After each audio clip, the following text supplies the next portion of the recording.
am again. I'm going to show the engine bay of the Mustang pace car now. We've got a nice sunny day, so I was trying to hope we get the best light in here. I don't have the sun shining directly in there, but we'll see how it looks. So I'm going to go ahead and open this up. Try how I can do this with one hand. Let me see. All right, there you go.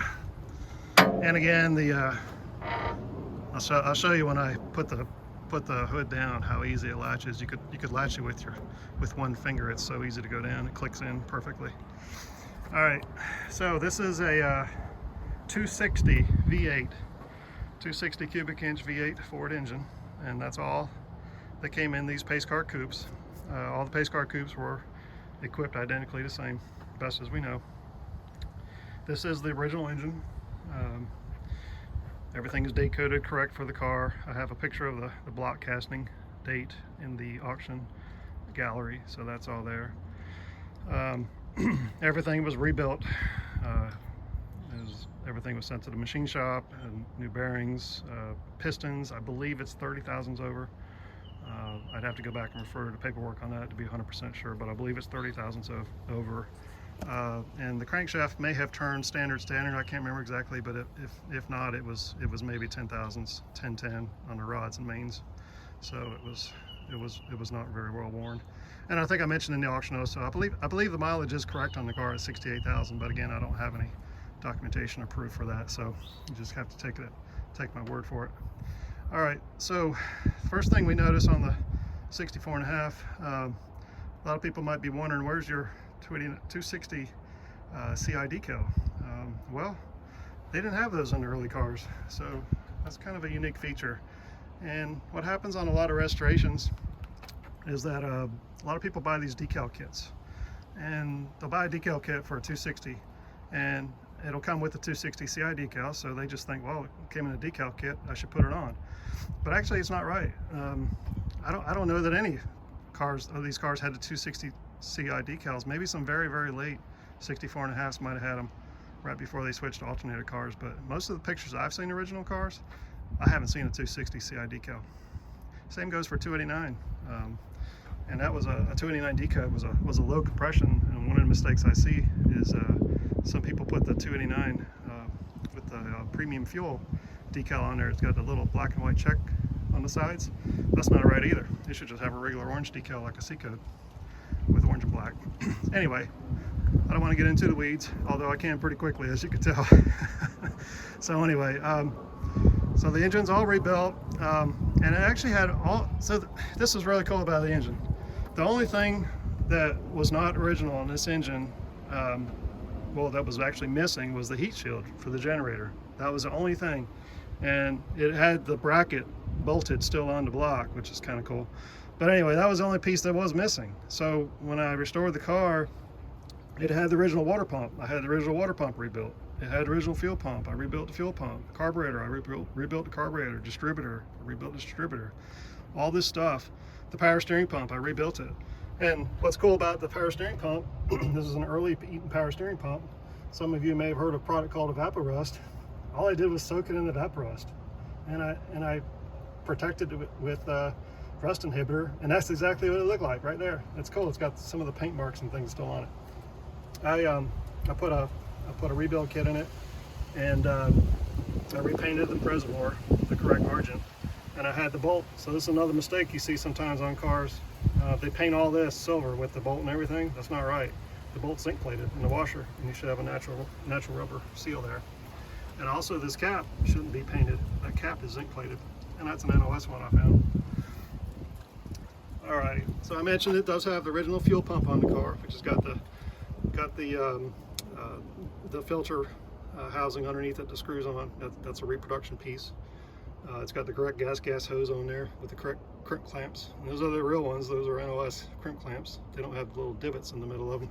And right here, sometimes some of the reproductions will have a little divot in the middle, but the original ones didn't have that. So that's a nice little feature. It's got the original horns on it, and they do work. They're not 100%, but they do work.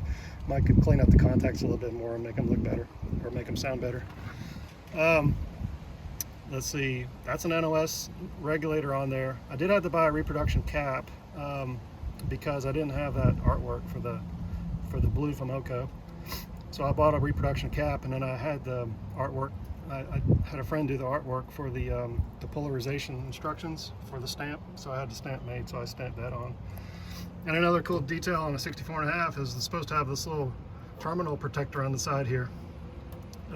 If you buy a aftermarket regulator, most likely that won't fit on there. So that's one way you know that this is actually a original Ford regulator, is that the terminal protector actually fits on it. The radiator is not the original one, but it was one that I found, and it had a little bit of pitting on the side here where the numbers are, so they're kind of hard to read. The radiator I had it record, so but it is a correct Dearborn regulator for an automatic transmission. I believe it was a like a Z1, I believe is the number that was on the side. All right, what else can we talk about here? Got the original fan. Now this car, one detail about this car is that it had stamp pulleys, so it didn't have the cast iron pulleys. And some people may say, well, 64.5 is supposed to have a cast iron pulleys. Well, that's not necessarily true. If you look at pictures, you got to be careful and not compare 260s to 289s. So these are the original pulleys for the car. So I restored those and put them back. So that's a cool little detail. It's got this neat little unique hold down here for the fuel line for the clamp, and it's got a machine thread. And this is the original pieces, and this is the original clamp. As I said, that was the original distributor. I had it rebuilt. It's got a reproduction vacuum advance line on there. All the spark plugs, spark plug wires, and the cap, I believe, are reproduction. It does have a set of NOS BF42 star logo spark plugs in it. You can't see them. I'd have to take them out to show them to you. I put a reproduction oil filter in it, and I painted it black, and I have a stamp, the Rotunda stamp, like the original one. Oh, I want to show you just quickly, and I made a picture of this in the gallery. That down there is the horn relay. So only 64.5s with these horns had a horn relay, and that's an NOS one. They're kind of hard to find. All right, let's see. I put a brand new battery in it. Just got it a couple weeks ago. If anybody wants to drive the car, there you go. You got a new battery. The reproduction tar tup that I have is not holding a charge, so it's just for show. The clamp on here is a unique clamp, and it's got a little locator tab here. So on the original battery, there's a side molded inside piece here that fits into. So that's cool. And one thing, I don't know if I mentioned it either. On this car, as it is right now, all the parts on it are exactly the same parts that are on the car when it was shown and restored. So this car has not had any parts removed whatsoever. Sometimes when people sell concourse cars or thoroughbred level cars, they might take some of their very rare stuff off, and I get it. Some of that stuff's very valuable. Doesn't necessarily add value to the car when it comes time to sell. But I thought it was important to keep the car exactly like it was. So somebody could take this car just like it sits right now today, put it in an MCA show, and you ought to score exactly the same as the car has scored the past 9 times.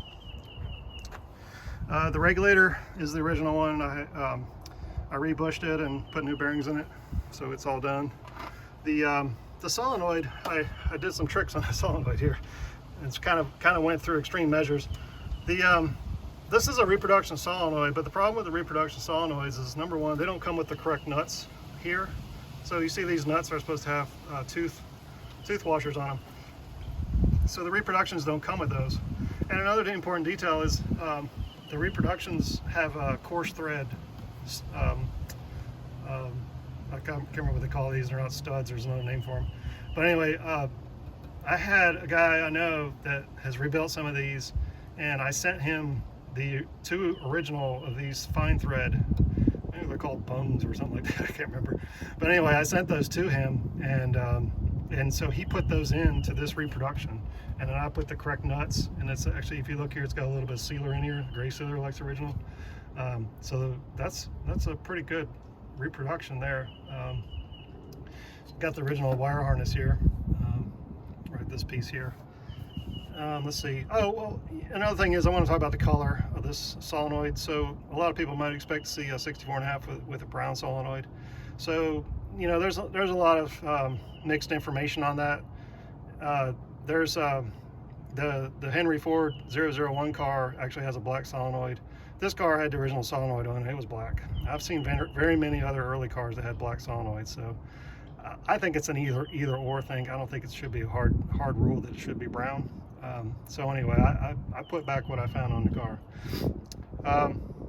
One other little detail here is the on these generator cars, if you look down in here, it has a little strap for the negative battery cable.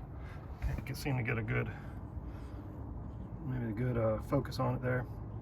Anyway, that's the original one, and the reason they put it there was because the generator was way over here and they didn't want to interfere with that negative battery cable.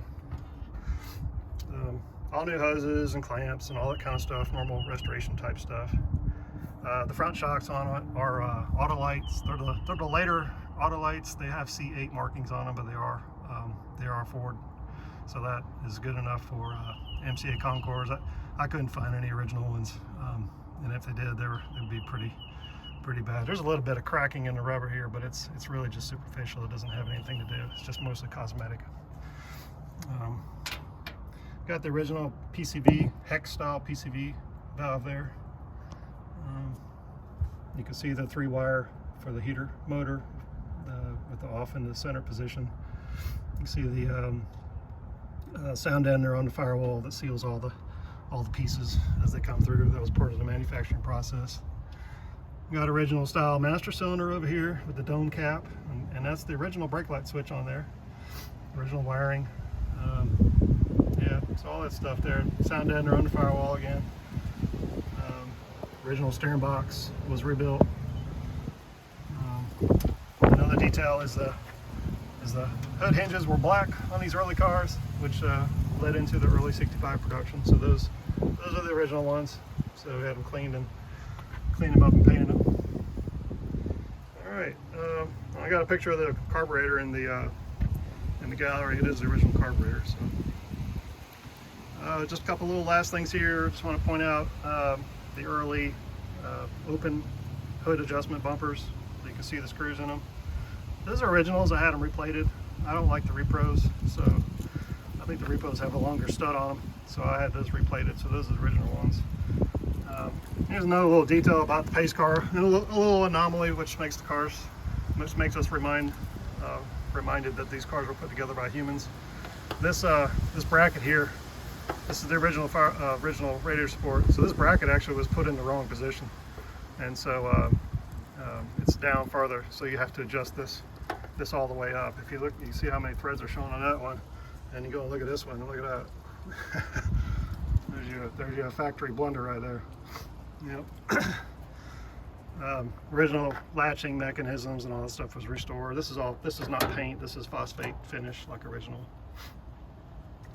The grill was painted correctly. It was taken apart. The rivets were put back on like they're supposed to be, with the semi-tubular rivets.